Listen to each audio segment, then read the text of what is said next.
C'est oui, Donjons et Dragons, l'honneur des voleurs est le dernier film tiré de la célèbre licence de jeux de rôle, et peut-être bien le premier qui est bien. Après une backstory dans les clichés du genre, mélangeant humour et drame familial, un groupe d'aventuriers part dans une quête épique qui les mènera aux quatre coins de la Côte des Épées, pour trouver le MacGuffin qui permettra de sauver la famille du barde et toute la ville de Neverwinter, tant qu'on y est. La première chose qui sautera aux yeux des rôlistes en herbe sont les références tip-top à l'univers.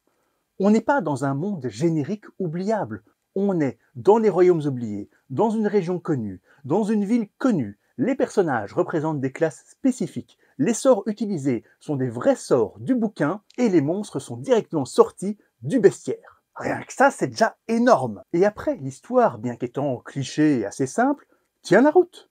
On a droit à tous les foirages habituels des groupes de Donjons et Dragons.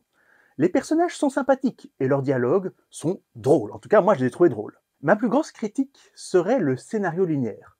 On apprend au point A qu'on doit aller au point B, ou il y aura un MacGuffin qui nous permettra d'aller au point C, ou quelqu'un vous dira comment aller au point D. C'est complètement du jeu de rôle. Mais au format film, ça reste un peu basique. Et il y a quelques incohérences par-ci par-là, mais ça reste des critiques assez légères, quand on regarde le tout qui est amusant et aventureux. Nom de Zeus, comme les bons films d'aventure sont difficiles à trouver aujourd'hui. Et si on m'avait dit que ce film me montrerait un dragon comme j'en avais jamais vu, je l'aurais pas cru.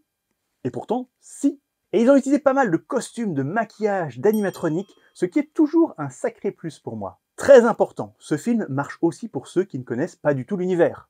Mais pour les fans inconditionnels, il est aussi parsemé de références partout. Point bonus pour le groupe du dessin animé Le Sourire Dragon, auquel je m'attendais pas du tout.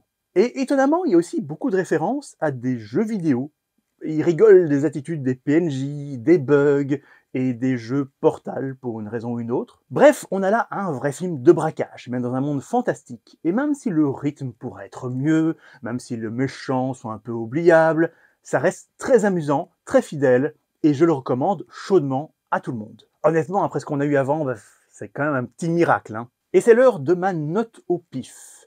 Et je lui donne 7 sur 10. En fait, honnêtement, j'aurais lui donné 7. Mais c'est tellement inattendu et un film tellement ciblé pour moi, je vais lui donner 8. Allez oui, 8 sur 10 au pif pour Donjons et Dragons, l'honneur des voleurs.